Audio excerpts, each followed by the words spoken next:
नमस्ते, मैं doctor Tushar Patil, Sahyadri hospital Pune यहाँ पर कैंसर कीमोथेरेपी स्पेशलिस्ट के तौर पर काम कर रहा हूँ। यह वीडियो प्रोस्टेट कैंसर अवेयरनेस के बारे में है।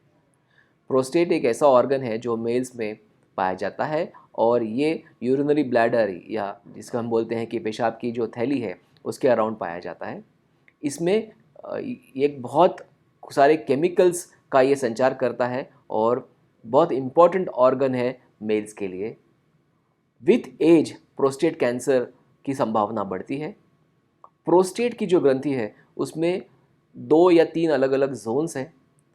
मिडिल जोन जिसको बोलते हैं मीडियन लोब, उसमें संख्या पेशी की बढ़ने से बिनाइन प्रोस्टेटिक हाइपरट्रोफी BPH ऐसी एक कंडीशन निर्माण होती है जिसमें सिम्टम्स यूरिनरी फ्लो ऑब्स्ट्रक्शन के आते हैं, लेकिन ये नॉन कैंसरस कंडीशन है। इसके अगेंस्ट पेरिफेरल जोन जो बाहर की जो आवरण है उसमें जो सेल्स या पेशी का निर्माण होता है उसमें कैंसर होने की पॉसिबिलिटी ज़्यादा बढ़ती है और इसे हम प्रोस्टेट कैंसर बोलते हैं। प्रोस्टेट कैंसर कभी भी ओवरनाइट नहीं होगा, इसमें कुछ चेंजेस होंगे जो प्री कैंसरस होंगे और उसके बाद प्रोस्टेट कैंसर डेवलप होता है over a period of few years. Common age of prostate cancer around 60 के अराउंड है, 60-65। हमने कुछ पेशेंट देखे हैं जो 50-55 के एज ग्रुप में भी हैं, बट ये 10% से भी कम है। इसके सिम्टम्स और बिनाइन प्रोस्टेट जो नॉन कैंसरस प्रोस्टेट के सिम्टम्स हैं शुरुआती तौर पे सेम हो सकते हैं, जैसे यूरिनरी फ्लो में ऑब्स्ट्रक्शन होना, बार बार यूरिनेशन के लिए जाना, रात को एक्स्ट्रा फ्रीक्वेंसी बढ़ना, इनकम्प्लीट सेंसेशन ऑफ इवैक्यूएशन होना और कुछ पेशेंट्स में ब्लड यूरिन में आना। तो ये कुछ सिम्टम्स हैं जो प्रोस्टेट कैंसर में पाए जाते हैं।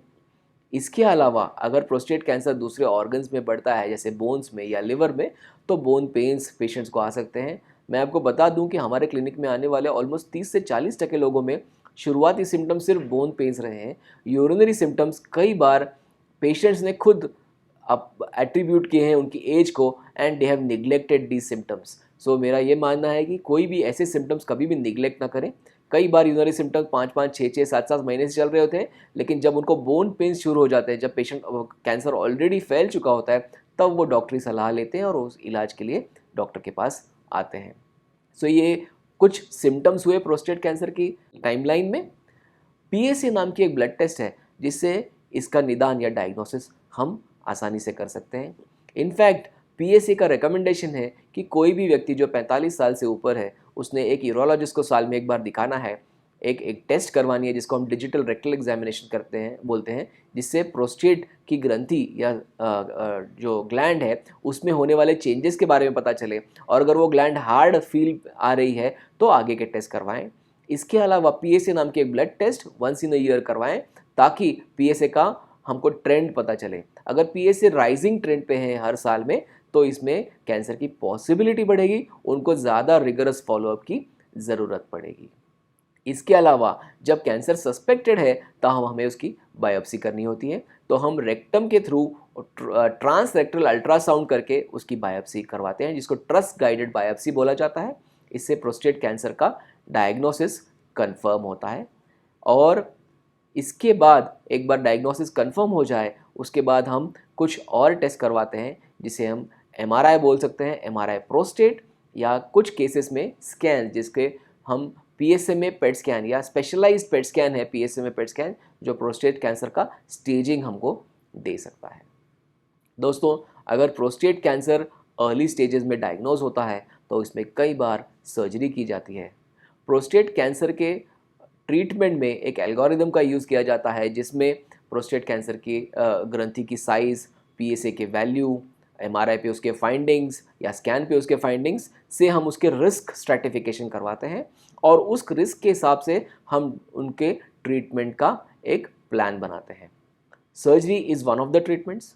सेकेंड ट्रीटमेंट जो हम दे सकते हैं उसको हम radical radiation to the prostate बोलते हैं, जिसमें हम अगर बीमारी सिर्फ प्रोस्टेट तक ही सीमित है तो प्रोस्टेट ग्रंथि को रेडिएशन दें और वहीं पर ट्यूमर को पूरी तरह से जलाएं। इसके साथ ही एक और ट्रीटमेंट का यूज़ किया जाता है जिसे हम एंड्रोजन डिप्राइवेशन थेरेपी बोलते हैं, ADT। टेस्टोस्टेरोन नाम का जो पुरुष हार्मोन है, मेल हार्मोन, वो प्रोस्टेट की कैंसर की ग्रंथियों को बढ़ाता है और बढ़ावा देता है। इस ADT ट्रीटमेंट में उस टेस्टोस्टेरोन हार्मोन को ब्लॉक करना हमारा काम है। इसे दो तरह से किया जा सकता है। एक है मेडिकल ट्रीटमेंट के द्वारा, जिसको हम मेडिकल एडीटी बोलते हैं, जिसमें कुछ इंजेक्शंस दिए जाते हैं मंथली या 3 मंथली, और इससे हमारा टेस्टोस्टेरोन हार्मोन ब्लॉक हो सकता है। सेकेंड, सर्जिकल ट्रीटमेंट या सर्जिकल एडीटी, जिसमें टेस्टिस रिमूव किए जाते हैं, जिसे हम ऑर्किडेक्टमी बोलते हैं, और इससे परमानेंटली हमारा टेस्टोस्टेरोन ब्लॉक किया जा सकता है, पुरुष हार्मोन, जिसके प्रोस्टेट कैंसर की ग्रोथ हम अफेक्ट कर सकते हैं और उसको कर्ब कर सकते हैं। Medical and surgical ADT both are equivalent.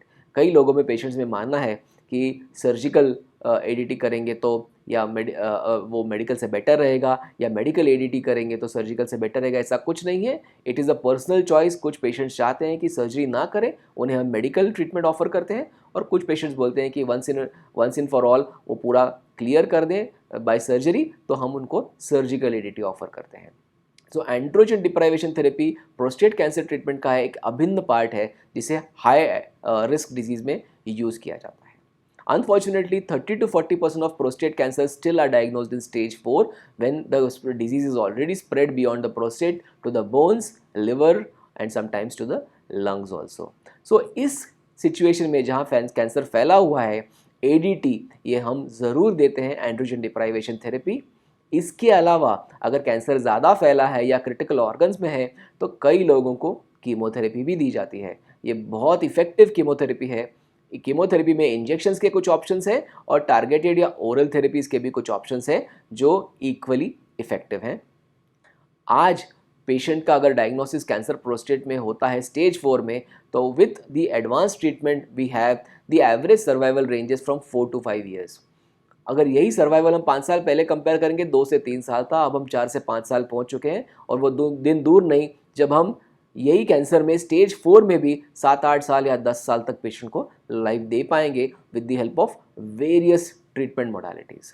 जैसे दूसरे कैंसर्स में टारगेटेड थेरेपीज़ और इम्यूनोथेरेपी है, वैसे ही प्रोस्टेट कैंसर में भी टारगेटेड थेरेपीज़ आ रहे हैं। कुछ एडवांस्ड मॉलिक्यूलर टेस्टिंग करके हम ये पता कर सकते हैं कि कौन सी एडवांस टारगेटेड थेरेपी पेशेंट को दी जाए और उसका फ़ायदा पेशेंट को मिल सके।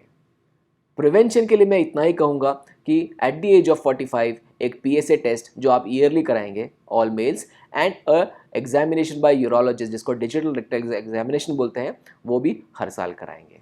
इसके अलावा जो भी बुरी आदतें हैं, जैसे स्मोकिंग हुआ, अल्कोहल हुआ, टोबैको हुआ, वो छोड़िए।